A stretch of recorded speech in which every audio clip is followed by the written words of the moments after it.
ఆంధ్రప్రదేశ్ రాజకీయ క్షేత్రంలో మునుపెన్నడూ లేని విధంగా ఒక విలక్షణమైన గాలి వీస్తుంది. గెలుపోటములు లెక్కలు ఎలా ఉన్నా అధికార ప్రతిపక్షాల మధ్య సాగుతున్న ఈ మైండ్ గేమ్ ఇప్పుడు లండన్ వీధులకు చేరడం చర్చనీయాంశంగా మారింది. మాజీ ముఖ్యమంత్రి వైఎస్ జగన్మోహన్ రెడ్డి తన విదేశీ పర్యటనలో భాగంగా లండన్ వెళ్లడం కేవలం ఒక వ్యక్తిగత యాత్రగా పైకి కనిపిస్తున్నా దాని వెనుక ఉన్న రాజకీయ వ్యూహం చంద్రబాబు నాయుడు సర్కారును ఆందోళనకు గురిచేస్తుంది. గతంలో ఎన్నడూ లేని విధంగా జగన్ ఈ పర్యటనలో అంతర్జాతీయ పెట్టుబడులతో పాటు కొందరు కీలక వ్యక్తులను కలుస్తున్నారన్న వార్తలు రాజకీయ వర్గాల్లో ప్రకంపనలు సృష్టిస్తున్నాయి. ముఖ్యంగా రాష్ట్రంలో అమరావతి రాజధానిగా కేంద్ర ప్రభుత్వం గెజిట్ నోటిఫికేషన్ విడుదల చేయనున్న తరుణంలో జగన్ అక్కడి నుంచి చేస్తున్న ఈ రాజకీయ విన్యాసాలు ఒక వ్యూహాత్మక అడుగుగా విశ్లేషకులు భావిస్తున్నారు. మరోవైపు ముఖ్యమంత్రి చంద్రబాబు నాయుడుకు ఢిల్లీ నుంచి ఊహించని షాక్ తగిలినట్టు వార్తలు వినిపిస్తున్నాయి. రాష్ట్ర విభజన చట్టం సవరణ మరియు నిధులు విడుదల విషయంలో చంద్రబాబు కేంద్రంపై ఒత్తిడి పెంచుతున్న సమయంలో ప్రధాని నరేంద్ర మోడీ నుంచి వచ్చిన ఒక సందేశం రాజకీయ సమీకరణాలు ఒక్కసారిగా మార్చేసింది. రాష్ట్ర అభివృద్ధికి కేంద్రం సహకరిస్తుందని చెబుతూనే రాజకీయ నిర్ణయాల్లో దూకుడు తగ్గించాలని మోడీ సున్నితంగా హెచ్చరించడం ఇప్పుడు చర్చకు దారితీసింది. మిత్రధర్మాన్ని పాటిస్తూనే రాష్ట్ర ప్రయోజనాల విషయంలో రాజీ పడకూడదని చంద్రబాబు భావిస్తుంటే కేంద్రం మాత్రం తమ ప్రాధాన్యతను తమకు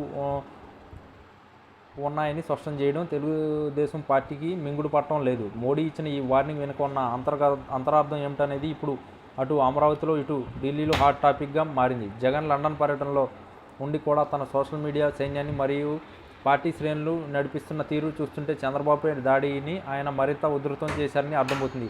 రాష్ట్రంలో శాంతి భద్రతల అంశం నుంచి అమరావతి నిర్మాణం వ్యయం వరకు ప్రతి విషయంలోనూ జగన్ తనదైన శైలిలో కౌంటర్ ఇస్తున్నారు. లండన్ నుంచి ఆయన పంపిన సంకేతాలు వైసీపీ కేడర్లో కొత్త ఉత్సాహాన్ని నింపగా ప్రభుత్వ వ్యతిరేక ఓట్లను చీల్చకుండా చూసుకోవడంలో చంద్రబాబు ఇప్పుడు తలములకలయ్యారు. అటు ఢిల్లీలో మోడీతో సఖ్యతను కాపాడుకుంటూనే ఇటు రాష్ట్రంలో జగన్ విసిరే సవాళ్లను ఎదుర్కోవడం చంద్రబాబు ఒక కత్తి మీద సాములా మారింది. రాజకీయాల్లో శాశ్వతశత్రువులు శాశ్వతమిత్రులు ఉండరనే సూత్రం ఏపీ రాజకీయాల్లో మరోసారి రుజువవుతుంది.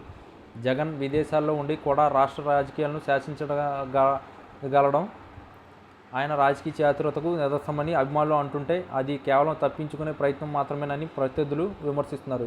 అయితే ప్రధాని మోడీ నుంచి వచ్చిన హెచ్చరిక మాత్రం కూటమి ప్రభుత్వానికి కొంత ఇబ్బందికర పరిణామమే. కేవలం సంక్షేమ పథకాలకే కాకుండా అభివృద్ధిపై దృష్టి పెట్టాలని కేంద్రం పరోక్షంగా చెప్పడం ద్వారా చంద్రబాబుకు ఒక స్పష్టమైన మార్గదర్శకాన్ని నిర్దేశించినట్టు కనిపిస్తుంది. రాబోయే రోజుల్లో లండన్ నుంచి జగన్ తిరిగి వచ్చిన తర్వాత ఏపీ రాజకీయాలు మరిన్ని మలుపులు తిరగడం ఖాయం కనిపిస్తుంది. ఈ పరిణామాలు రాష్ట్ర భవిష్యత్తును ఎలా మారుస్తాయో వేచి చూడాలి.